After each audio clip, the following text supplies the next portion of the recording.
Hello friends, நான் தான் உங்கள் சிம்மா பேசுகிறேன். அதாவது இந்த வீடியோவில் எதை பற்றி பார்க்க போகிறோம் அப்படின்னா, வரக்கூடிய ராகு கேது பயிற்சி 2025 ராகு கேது பயிற்சி ஆகுது. இந்த ராகு கேது பயிற்சி கன்னிக்கு என்ன மாதிரியான பலன்கள் கொடுக்க போகுது அப்படின்றது தான் இந்த வீடியோவில் டீட்டெயில்டாக பார்க்கணும். அதாவது கன்னியை பொறுத்த வரைக்கும் பார்த்தீங்கன்னா, ராகு வந்து 6ஆம் இடத்துலையும் கேது 12ஆம் இடத்துலையும் இருக்கு. ஸோ கேதுவை பொறுத்த வரைக்கும் மோட்சக்காரகன் 12ஆம் இடத்துல இருந்தாலே மோட்சத்துக்கு உண்டான வேலையை பார்ப்பான். அதாவது என்னன்னு விஷயம் அப்படின்னு பார்த்தீங்கன்னா, 12ல கேது வந்துட்டா எது கிடைக்குதோ இல்லையோ நல்ல தூக்கம் கிடைக்கும். படுத்த உடனே அடிச்சு போட்ட மாதிரி தூக்கம் இருக்கும். ரொம்ப நல்ல தூக்கத்தை கேது பகவான் 12ல போறதுனால கொடுப்பார். அது அயன சயன போகஸ்தானம். ஸோ அதனால வந்து பார்த்தீங்கன்னா நல்ல தூக்கத்தை கொடுப்பார். அதே மாதிரி ஆன்மீகத்திலையும் டெஃபினட்டா அதிகப்படியான நாட்டத்தை கொடுப்பார். ஏன்னா அது விரயபாவம். ஸோ விரயபாவம் தான் 12. அதுல மோட்ச கிரகமாகிய ஆன்மீக கிரகமாகிய கேது இருக்கிறதுனால ஆன்மீகத்துக்காக கொஞ்சம் ஸ்பெண்ட் பண்ணுவீங்க. ஸோ அப்படின்னா கொஞ்சம் கோயிலுக்குள்ள அதிகமாக சுற்றுறது, காசிக்கு போகிறது, கயாவுக்கு போகிறது, இந்த கொல்கட்டா காளியை போய் பார்க்கறது, இந்த மாதிரி தூரமாக இருக்கக்கூடிய கோயில் குளத்துக்கெல்லாம் அதிகமாக ட்ராவல் பண்ணுறதுக்கு விருப்பப்படுவீங்க. ஸோ அதற்காக செலவும் பண்ணுவீங்க. ஸோ அதனால் இந்த மாதிரி ஸ்பிரிச்சுவல் பிளேசஸ்லாம் அதிகம் போவீங்க. அதுக்கு தான் அடுத்த 1.5 வருஷம் கொஞ்சம் செலவே உங்களுக்கு இருக்கும். இது நல்ல செலவும் கூட. அதுதான் உங்களுடைய வாழ்க்கையை வந்து கொஞ்சம் வாழ்க்கை தரத்தை உயர்த்தும். ஸோ ஆன்மீக விஷயத்துக்கு அதிக ஈடுபாடு செலுத்துவீங்க. அதில் செலவும் அதிகம் பண்ணும். ஸோ இந்த மாதிரி தான் மோஸ்ட்லி கேது 12ல இருக்கக்கூடிய கேது தன்னுடைய தன்மையில் வேலை. அது மட்டும் இல்லாமல் ராகுவை பார்க்கும். 6ஆம் இடத்துல ராகு. ஸோ 6ஆம் இடம்ன்றது சர்வீஸ் தான். ஸோ அதில் வந்து ராகு இருந்துட்டா என்ன மாதிரியான பலன்கள் அப்படின்னா, அதிகப்படியான உழைப்பை கொடுப்பீங்க. ஏன்னா ராகு வந்து சாதாரண கிரகம் கிடையாது, அசுர கிரகம். அதாவது ஒவ்வொரு கிரகத்துக்கும் ஒவ்வொரு தன்மை இருக்கு. ராகுவுடைய தன்மை என்னன்னா திடீர் வளர்ச்சி. அதாவது ஒரு கம்பெனியில ரொம்ப வருஷம் வேலை பார்க்குறீங்க, ஒரு 7-8 வருஷம் வேலை பார்க்குறீங்க, இது வரைக்கும் உங்களை கண்டுக்கவே மாட்டாங்க. இப்படி ஒரு ஆள் இருக்காரு அப்படின்னு கூட பெருசா தெரியாத லெவலுக்கு அமைக்க வச்சிருப்பாங்க.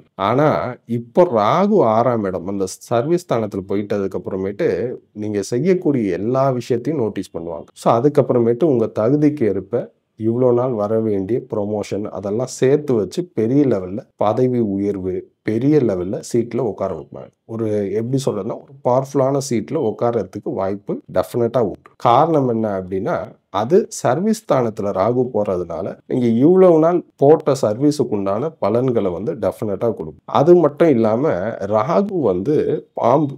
அது எல்லாருக்கும் தெரிஞ்ச விஷயம் தான். அந்த ராகு கேதுனாலே பாம்பு தான். ஸோ அப்போ வந்து என்னன்னா, இவ்வளவு நாள் உங்களுக்கு ஏதாவது உடல் ரீதியான உபாதைகள் இருக்கு அப்படின்னா கண்டே பிடிக்க முடியலங்க. நிறைய டாக்டர் போய் பார்த்துட்டோம், அந்த டாக்டர் பார்த்தோம், இந்த டாக்டரை பார்த்தோம், எல்லாருமே பார்க்குறோம், ஆனால் யாருமே என்னென்னு சரியா சொல்ல மாட்டேங்கிறாங்க அப்படின்னு சொல்லக்கூடிய விஷயங்கள் கூட இப்போ ஈஸியாக என்னன்னு கண்டுபிடிக்க முடியும். ஸோ அதை கண்டுபிடிச்சி அதற்குண்டான தீர்வுகள் கிடைக்கும். ஸோ ஒரு நல்ல ட்ரீட்மெண்ட்டு, வைத்தியம் இதெல்லாம் கன்னி ராசியை பொறுத்த வரைக்கும் அதிகப்படியாக கொடுத்து டெஃபினட்டாக உடல் நலம் தீரும். அது மட்டும் இல்லாமல் 6ஆம் இடம் கடனை குறிக்கக்கூடிய பாவம். ஸோ இங்கே ராகு வர்றதுனால எவ்வளோ கடனாக இருந்தாலும் சரி, கோடி கணக்கில் கடன் இருந்தாலும் சரி, அடுத்த 1.5 வருஷத்துல கடன் எங்கே போச்சுன்னு தெரியாது. அந்த லெவலுக்கு டக்குன்னு கடன் அடைஞ்சுக்கிட்டே இருக்கும். அதுதான் மெயின். ஏன்னா இந்த ராகு பகவான் என்ன பண்ணுவார் அப்படின்னா, அவர் எந்த வீட்டில் இருந்தாலும் அது சார்ந்த விஷயங்களை அதிகமாக எடுத்து போட்டு செய்வார். அதுதான் விஷயம். ஸோ 6ஆம் இடம் அப்படின்றது நோய், கடன், வம்பு வழக்கு இந்த மாதிரியான விஷயங்கள் தான். ஸோ இதில் அசுர கிரகமாகி ராகு போகிறார். அது ரொம்ப முக்கியம்.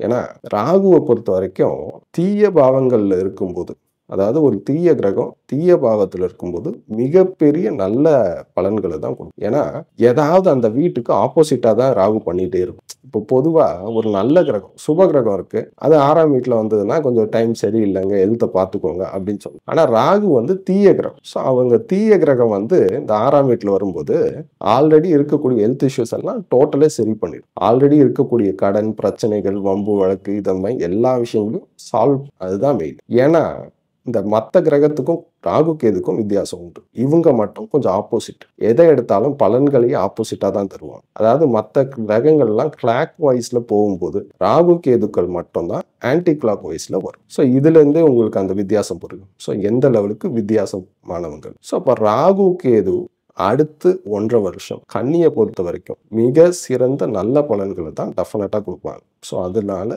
எந்த பயமே வேண்டாம். இந்த ராகு கேது பயிற்சி கன்னி ராசிக்கு சூப்பரா இருக்கும்.